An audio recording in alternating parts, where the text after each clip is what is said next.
Bonjour à tous, merci beaucoup d'être avec nous pour cette première table ronde de la journée sur le World Impact Summit. Désolée pour ces quelques minutes de retard, on attendait que tout le monde arrive et il y a apparemment quelques problèmes dans les transports ce matin.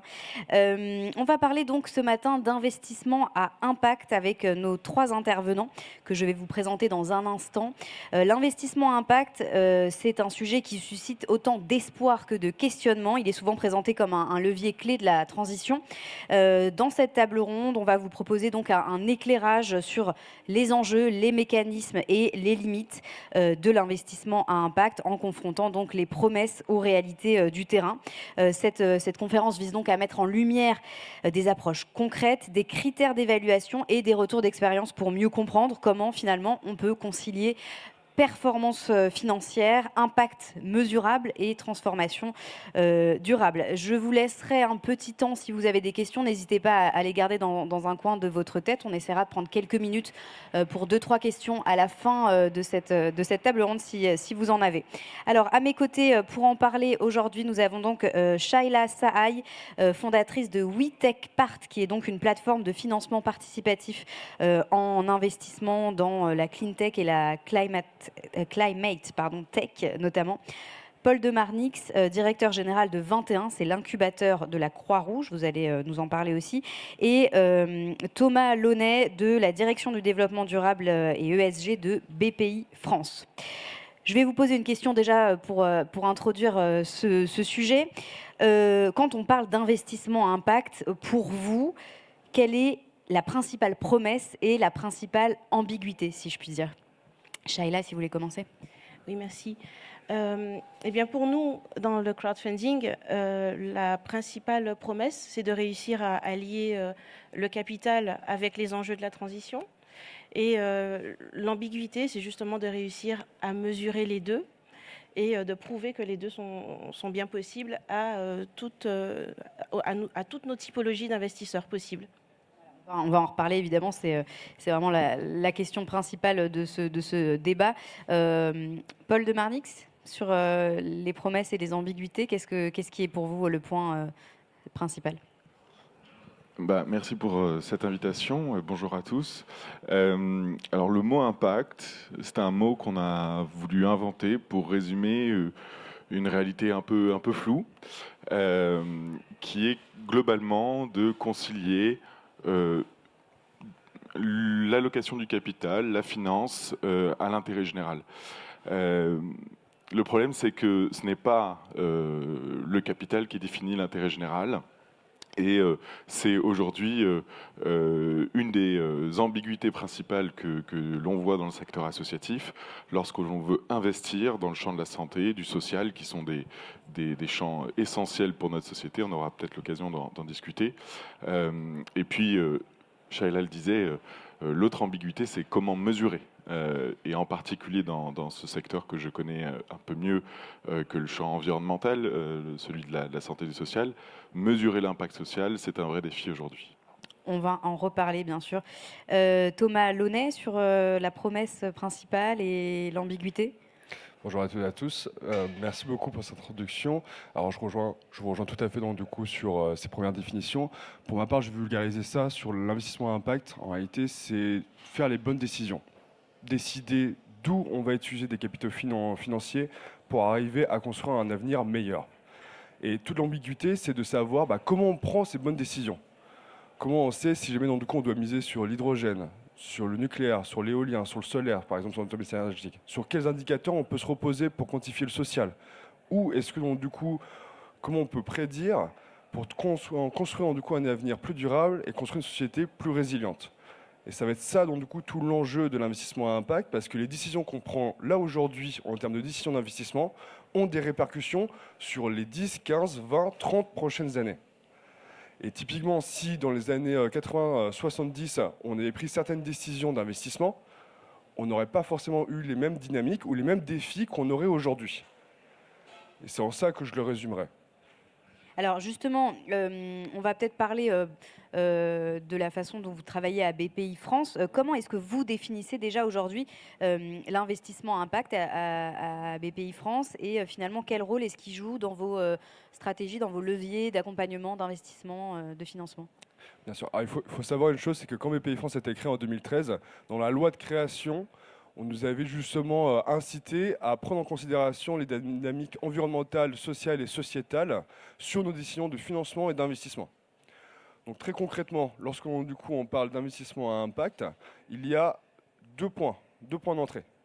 Soit vous décidez donc du coup d'utiliser de l'investissement pour développer et investir dans des nouvelles solutions à la fois environnementales ou à la fois sociales.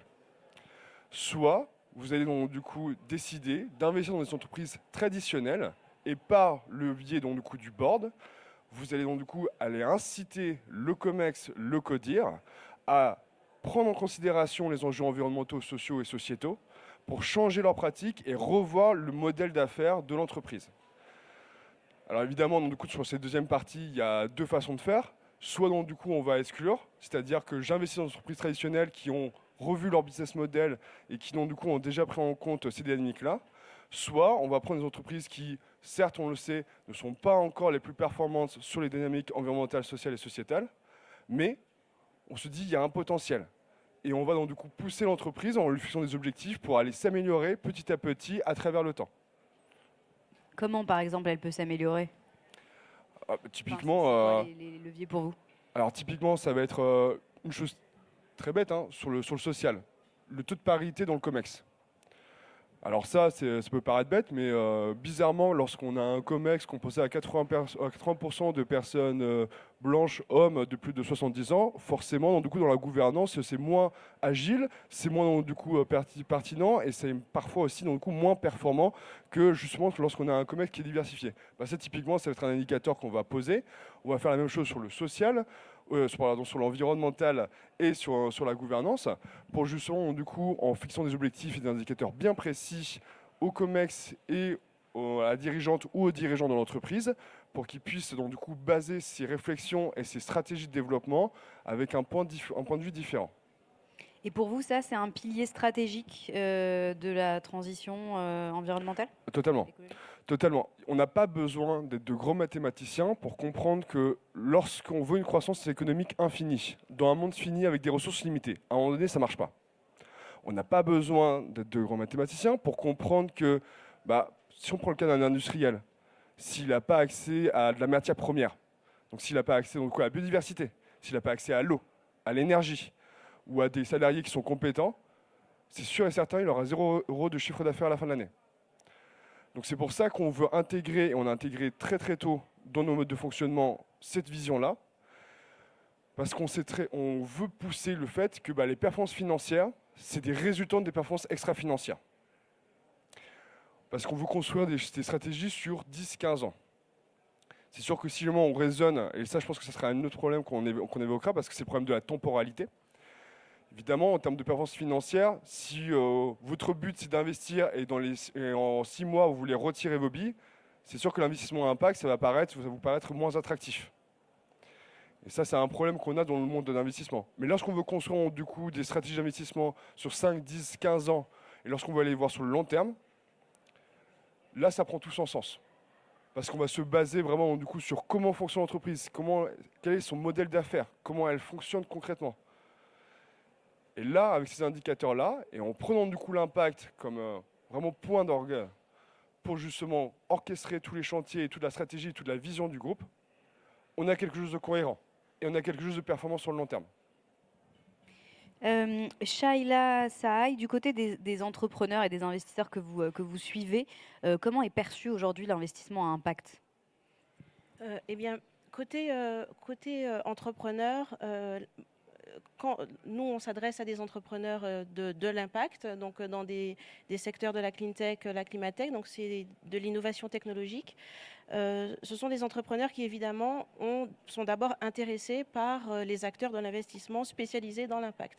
Donc, ils sont très friands et ils comptent d'abord sur leurs innovations qu'ils ont pris le temps de préparer, leurs technologies qu'ils ont aussi, dans lesquelles ils ont mis beaucoup de temps de R&D, etc.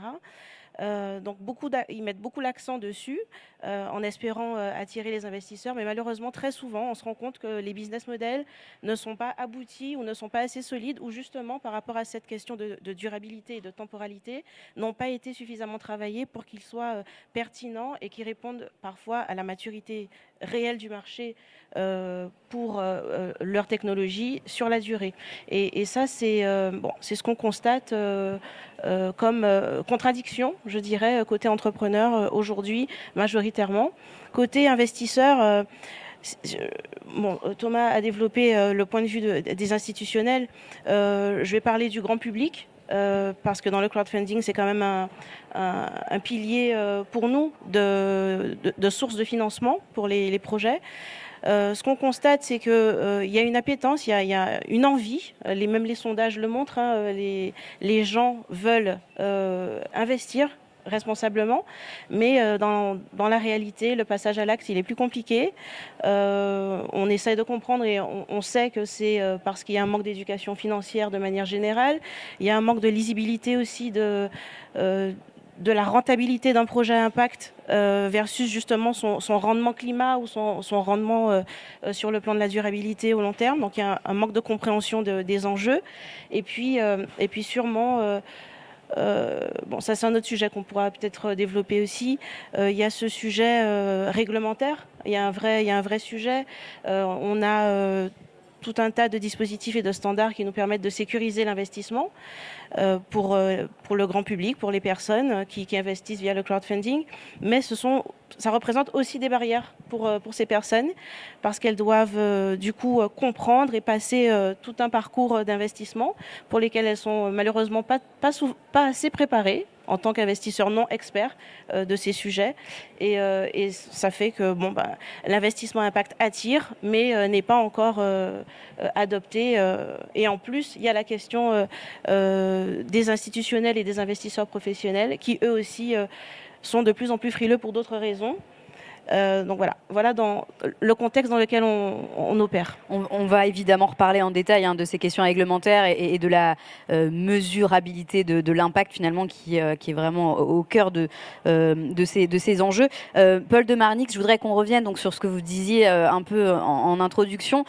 Finalement là on comprend bien que quand on parle de climat, c'est assez facile de comprendre l'investissement impact dans ce domaine-là. Quand on parle de social, d'humain finalement, c'est peut-être plus compliqué, non? Est-ce qu'on peut vraiment parler d'investissement et d'impact, justement? C'est une excellente question. C'est la question qui m'a fait accepter l'invitation qui m'a été faite de venir ici pour en parler. Alors peut-être juste pour cadrer un peu la question avec quelques chiffres. En France, aujourd'hui, on va le dépasser bientôt, des 10 millions de personnes qui vivent sous le seuil de pauvreté. D'ici 4 ans, puisque 2030 c'est bientôt, un Français sur 4, et d'ici 2050, un Français sur 3 aura plus de 65 ans. Donc c'est un mur démographique qui est devant nous. 2 millions de Français vivent en situation d'isolement, notamment l'isolement social des personnes âgées qui sont vulnérables. Et quand j'évoque ces quelques chiffres, on pourrait rajouter les calques qui se multiplient, qui se superposent, de polycrises, les déserts médicaux, l'accès à la culture et plus globalement un certain nombre de services publics à travers le pays, les crises climatiques. Il suffit de prendre le dramatique exemple de Chido et la population qui a été frappée de plein fouet était une population principalement précaire.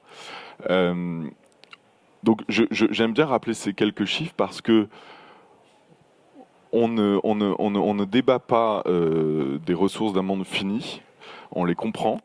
Et puis, il y a beaucoup de scientifiques qui en parlent. Le GIEC produit des rapports assez connus et commentés. Mais dès qu'on parle de l'humain, dès qu'on parle du social, on a plus de mal à essayer de dresser une photographie et de comprendre les enjeux qui sont devant nous et les enjeux actuels. Néanmoins, je suis ici pour vous dire oui, il faut investir. Pourquoi on investit autant dans nos armées? Parce qu'on a besoin d'être assuré sur notre sécurité. Pourquoi on investit beaucoup? C'est vrai que la France investit beaucoup dans sa protection sociale, mais comment est-ce qu'elle investit sur l'avenir de sa solidarité et donc de sa protection sociale aussi? Ça, c'est un grand débat qui n'est pas encore tranché. Il y a eu un débat qui a été initié avec une 5e branche de la sécurité sociale, mais qui est très loin d'être terminé. Donc, pour ces enjeux-là qui sont majeurs, ne serait-ce que face au mur démographique ou à la lutte contre la précarité et la pauvreté, je ne parle même pas de la question de la protection de l'enfance sur laquelle on agit aussi beaucoup. Pour cela, on doit investir, apporter de l'innovation. C'est le rôle de l'incubateur que je dirige. On ne peut pas se permettre de faire de la R&D dans le secteur associatif. La chance de la Croix-Rouge française, c'est que c'est une association qui pèse, entre guillemets, 18 000, près de 18 000 salariés et plus de 80 000 bénévoles en France. Donc c'est une entreprise qui a un maillage et une force de frappe qui touche la totalité de la société en métropole comme en outre-mer. Donc c'est pour ça qu'avec la Croix-Rouge, on a décidé d'investir sur de nouveaux objets, sur de nouvelles manières de travailler, d'accompagner les publics les plus vulnérables, pour un secteur qui est financé à 95% par l'État ou les collectivités. Et nous, aujourd'hui, notre enjeu, c'est d'arriver à faire comprendre ces enjeux d'impact social qui est absolument nécessaire pour arriver à relever les grands défis d'aujourd'hui et de demain. Mais du coup, là, on est d'accord que quand vous parlez d'investissement, c'est pas un investissement au sens capitalistique du terme, en tout cas. On ne peut pas être sur la même logique de rentabilité. Tout à fait.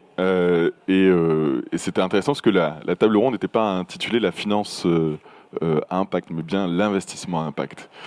La finance peut être un levier. La philanthropie l'est aussi. C'est intéressant de regarder aussi historiquement comment sont construits l'accompagnement de certains publics. Les pupilles de la nation, les enfants qui sont retrouvés en orphelinat, comment est-ce que ça a été créé en France? Eh bien, c'était des notables, notamment des juges, des magistrats qui ont décidé, lorsque des familles n'étaient plus autorisées à assurer l'autorité parentale, à les recueillir et à les accompagner. Le métier d'infirmier, d'infirmière a été créé par la Croix-Rouge française il y a plus de 100 ans aujourd'hui. C'est un mouvement qui vient vraiment du secteur associatif et des citoyens avant tout, qui était donc très loin du monde de la finance et de l'investissement. On est très loin d'une logique de marché, bien sûr. Et il n'y a pas un marché sur tous les segments dont je parle.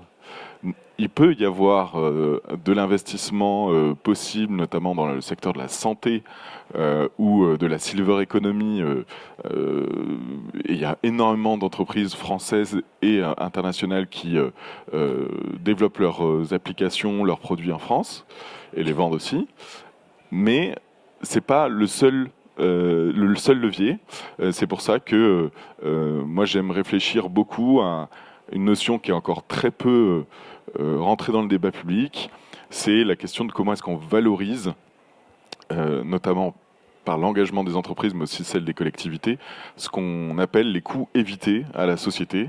Et on aura peut-être l'occasion d'en reparler, mais je vous invite à regarder la dernière étude faite par le mouvement Impact France, c'est le cabinet Wavestone, qui a été présenté la semaine dernière sur le sujet, avec, je crois, 7 grandes entreprises dans des secteurs très différents, qui font la démonstration de comment est-ce qu'on arrive à valoriser le fait d'employer des personnes en situation de handicap, de les garder en emploi, combien ça coûte en moins à la société et donc aux contribuables publics.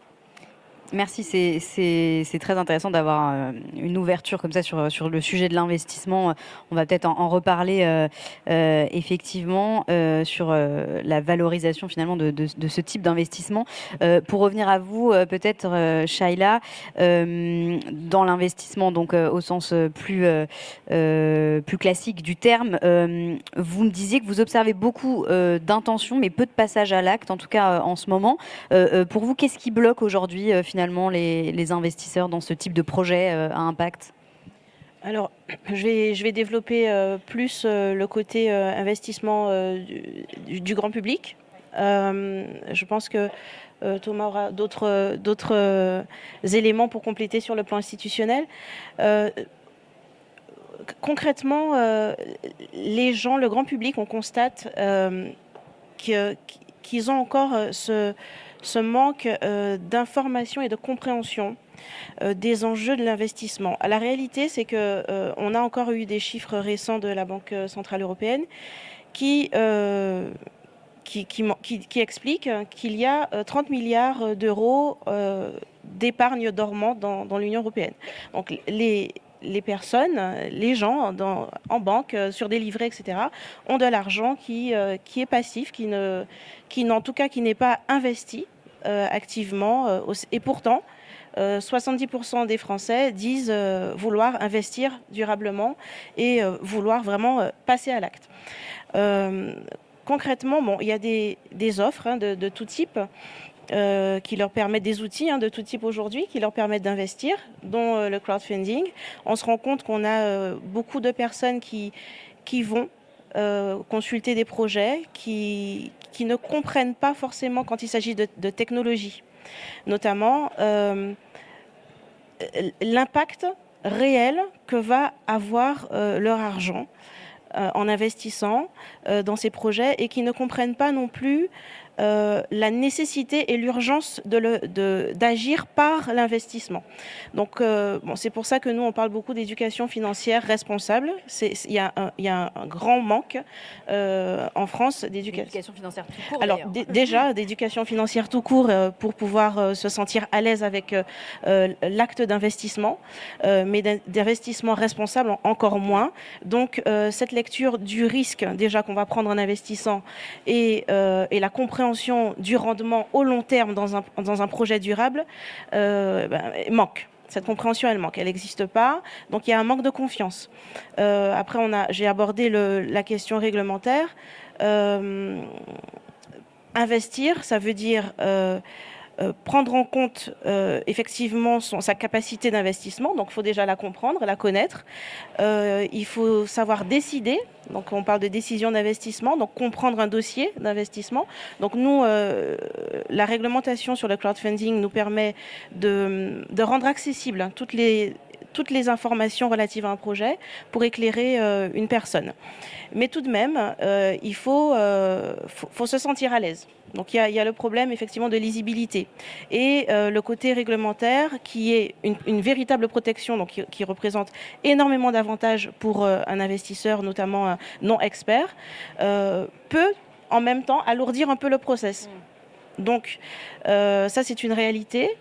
Pour finir, il y a un véritable sujet que moi je me permets d'aborder, je pense qu'on peut tous en témoigner, le problème du greenwashing qui a vraiment fait des dégâts aussi ces dernières années. Entre les banques, les scandales avec les banques, et tout acteur aujourd'hui du commerce ou autre, qui ont vraiment abusé du greenwashing, et ça a détruit la confiance du grand public. Aujourd'hui, tout le monde se méfie. On se dit, bon, c'est un projet vert, mais en quoi il est vert? Est-ce que c'est pas encore une arnaque? Donc, le greenwashing, on le combat aussi. C'est un vrai sujet, et justement, on le combat par la mesure. On ne peut plus aujourd'hui se permettre de faire des claims comme ça d'impact à tout va, sans en parallèle donner des chiffres concrets de l'impact dont on parle. et sans aussi avoir pris les mesures ou avoir en tout cas mesuré ce que ça va demander de continuer à mesurer l'impact une fois qu'on aura reçu l'argent des investisseurs. Donc ça, c'est la réalité, c'est qu'on voit très souvent des projets qui sont d'abord qui ont beaucoup de conviction, hein, qui ont aussi une très belle solution, qui répond à une urgence. Alors, je vais m'arrêter là sur cet exemple-là parce que je pense que je pourrais encore l'utiliser pour d'autres questions. Mais qui n'ont pas prévu dans leur business plan les coûts liés à la mesure ou les coûts liés à la mise en place d'une trajectoire sur la durée de l'investissement. Ça, c'est problématique pour nous, c'est un red flag. Et ça aussi, c'est un vrai sujet.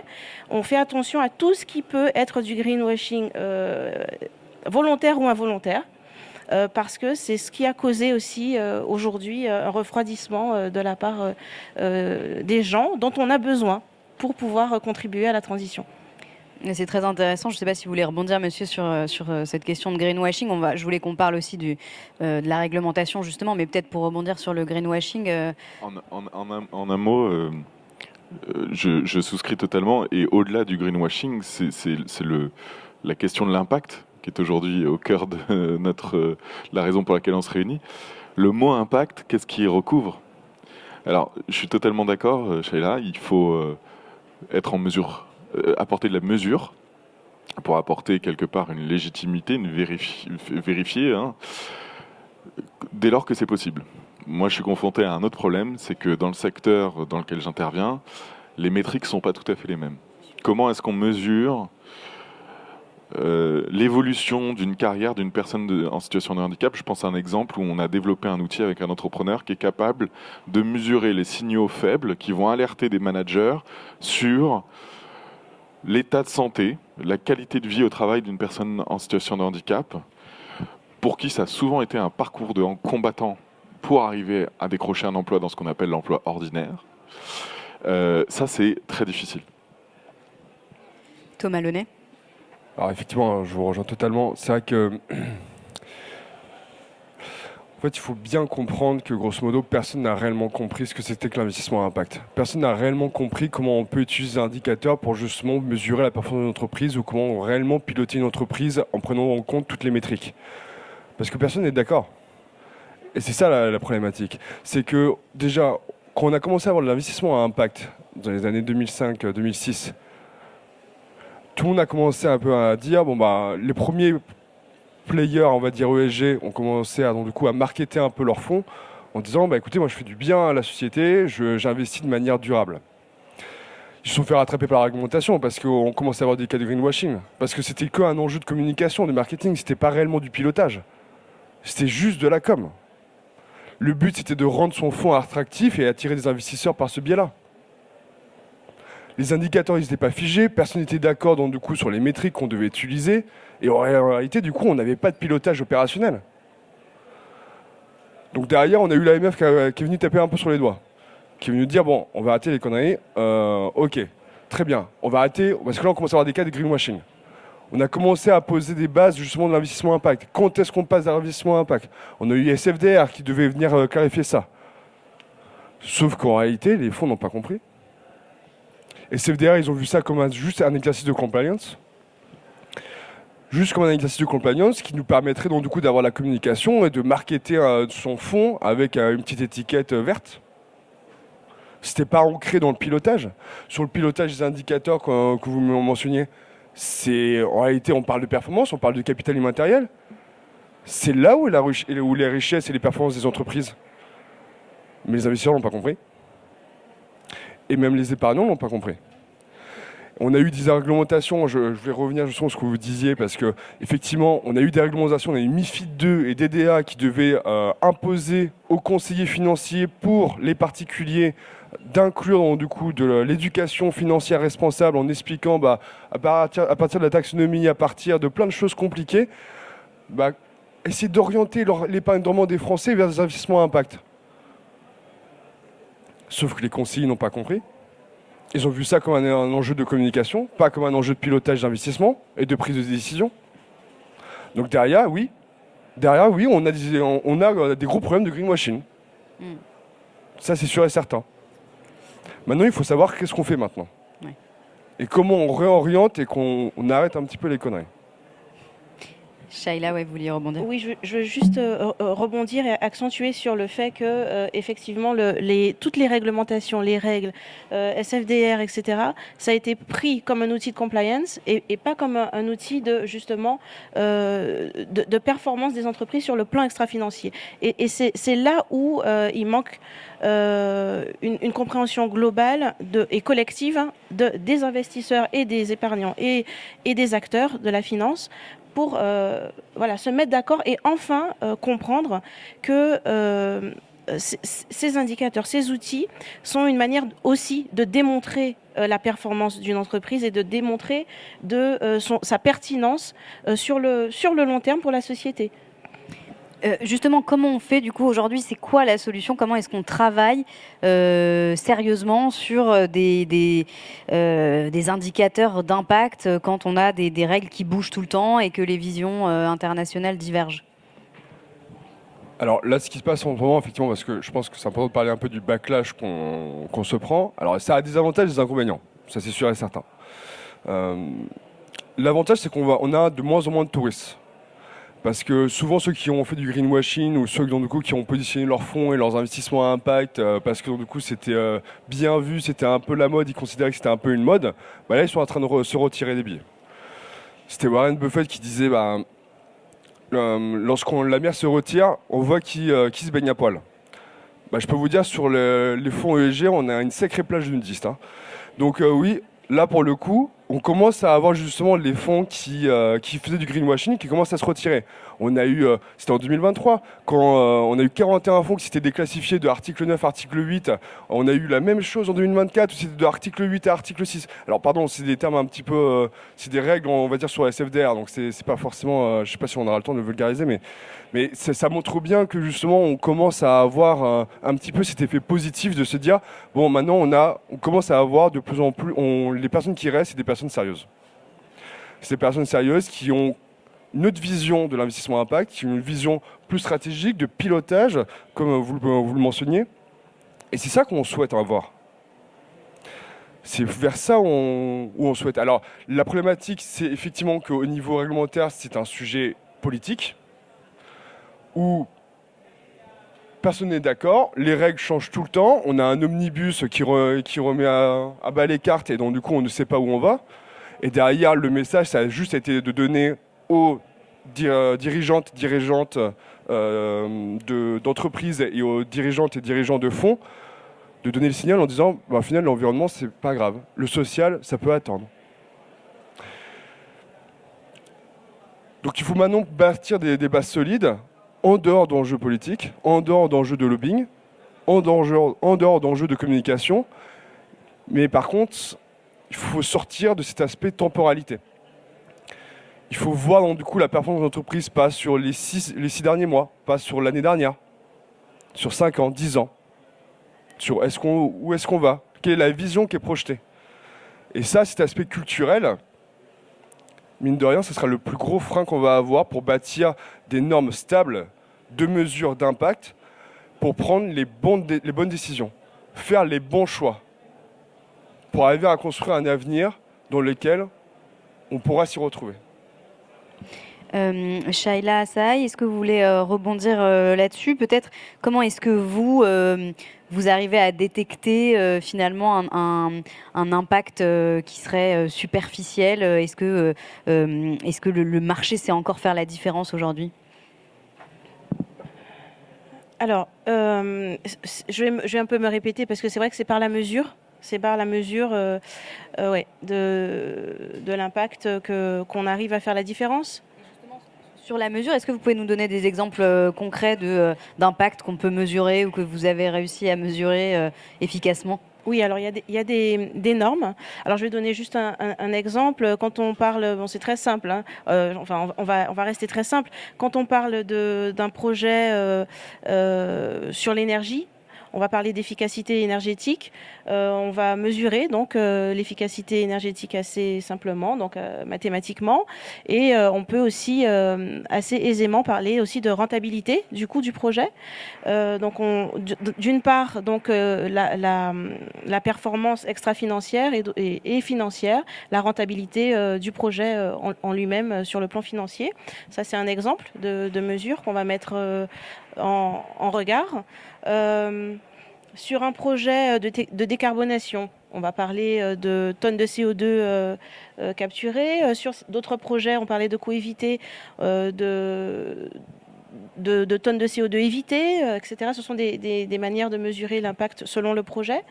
Ça peut aussi tout simplement, pour un projet qui est de dépollution de l'océan, des tonnes de plastique récupérées, recyclées, etc. Voilà, quand il s'agit d'économie circulaire aussi, on a des outils de mesure. Et puis par ailleurs, sur la partie financière, ça va être les ratios de rentabilité qu'on va regarder du projet pour mesurer sa solidité. Je crois que votre question avait une autre partie. Oui, c'était que j'ai oubliée. sur le marché. Est-ce que le marché fait la différence entre des projets un peu des investissements superficiels et... Alors, le marché ne fait pas assez la différence, je pense, et surtout ne met pas l'accent ou ne regarde pas là où il faut. On continue, même quand on parle d'investissement à impact, on continue à regarder prioritairement finalement la rentabilité financière. On ne comprend pas la rentabilité extra-financière, on ne la comprend pas encore. On n'accorde pas, on a beau dire, mais on n'accorde pas suffisamment d'importance au pilotage extra-financier par rapport au pilotage financier. Mais c'est parce qu'on ne maîtrise pas encore, je pense, que ce soit côté entreprise, côté investisseur, acteur de l'investissement, etc. Et puis, surtout, on ne récompense pas suffisamment les deux. Le marché ne récompense pas suffisamment les deux pour le moment. Donc, il y a un vrai problème structurel. Et ça me permet aussi de rebondir sur ce que Thomas disait. La réalité, c'est que pour qu'on puisse construire ce climat de confiance durablement, il faut que collectivement, que tout le monde se mette d'accord sur les règles, sur la direction, sur on va où, à quel moment et qu'on sache.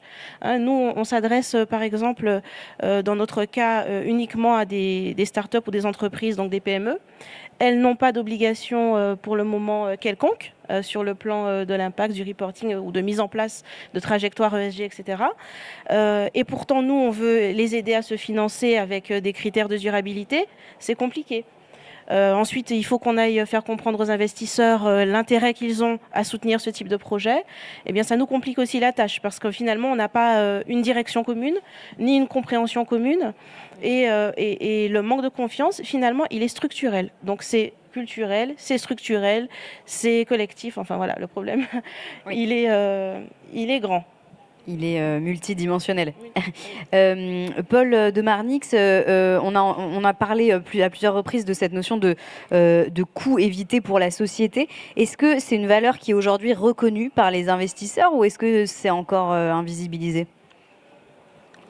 Alors, je ne serais pas trop sévère en disant que c'est invisibilisé, mais c'est quand même en dessous des radars. Le problème aujourd'hui, c'est que on arrive à mesurer, à quantifier assez clairement le coût de l'inaction environnementale, mais aussi sociale. Bon, sur le social, il faut rentrer un peu plus dans des recoins de bibliothèques qui sont moins fréquentés. Mais on ne sait pas le rémunérer. On sait le mesurer, mais on ne sait pas le rémunérer. Alors, il y a des trucs qu'on a essayé, le principe pollueur-payeur, par exemple. Dans le social, je ne sais pas. Donc, la logique économique de mesurer les coûts évités à la collectivité, à la société, par l'engagement d'entreprises ou d'associations, qui volontairement ne vont pas forcément attendre des règles. Parce que tant qu'on est dans une logique de compliance sur des règles qui évoluent en permanence, un jour il y a CSRD, puis demain il n'y en a plus, avec des changements politiques aussi qui apportent de l'instabilité, ça crée de l'inertie, ça crée de la peur. Au-delà de la défiance ou du manque de confiance, ça crée de la peur. Et on finit, quand on fait de l'impact, à vouloir d'abord et avant tout rassurer l'investisseur en faisant une mesure d'impact. Voilà. C'est un peu dommage parce que c'est pas la promesse première normalement d'une mesure d'impact. En tout cas, ça ne devrait pas être sa logique. Je ne sais pas si c'est la meilleure des méthodes, mais la logique des coûts évités a le mérite de se baser sur du concret. Faut regarder l'étude dont je vous parlais tout à l'heure. Hein, donc c'est Harmonie Mutuelle, La Poste, L'Occitane, Bell, Sojaris et Veolia, qui chacun dans leur domaine, sur des sites industriels précis, sur des politiques RH circonscrites, l'emploi de seniors, le développement de carrière de personnes en situation de handicap, la réutilisation d'eau usée en boucle fermée. Voilà. Ce sont des entreprises qui ont fait le pari d'essayer, d'essayer de mesurer, de savoir ce que ça coûtait et ce que ça permettait surtout de gagner quand un patron ou une patronne décide que sa boîte a une responsabilité sociale et environnementale et que, à leur échelle, ils peuvent faire des choses sans attendre qu'un texte européen qui va être ensuite adopté en France lui dise quoi faire. Et souvent, c'est pas de la meilleure manière qu'on lui dit comment faire les choses. Voilà. On a bien compris donc que les enjeux sont multiples sur ce sujet de l'investissement impact. Est-ce que vous avez des questions? Est-ce que ces échanges vous ont inspiré une question? On a le temps de prendre une ou deux questions si jamais vous en avez. N'hésitez pas à vous manifester, mais sinon vous aurez le temps bien sûr de les retrouver juste après la table ronde pour discuter avec les intervenants. Peut-être pour conclure, s'il n'y a pas de questions dans la salle, si, on en a une devant. Alors, je pense qu'on peut vous passer un micro. Oui, on arrive avec un micro.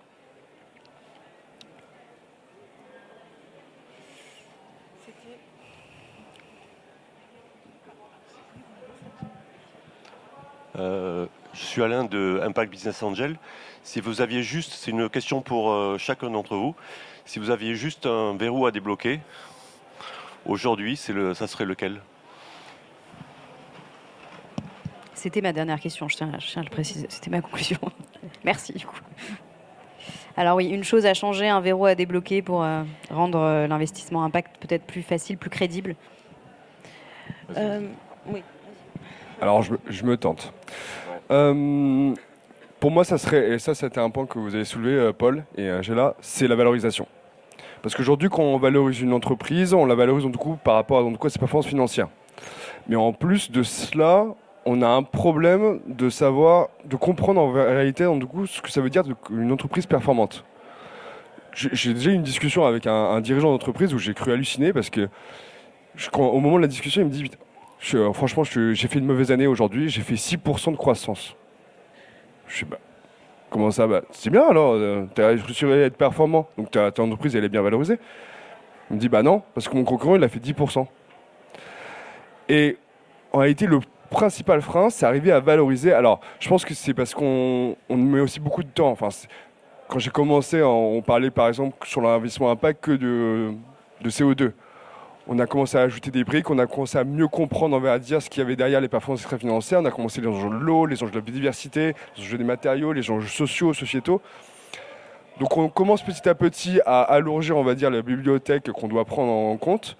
Mais derrière, il faut, maintenant qu'on a ces bibliothèques-là, arriver à capitaliser dessus pour faire une valorisation financière, extra-financière et que les deux soient corrélés.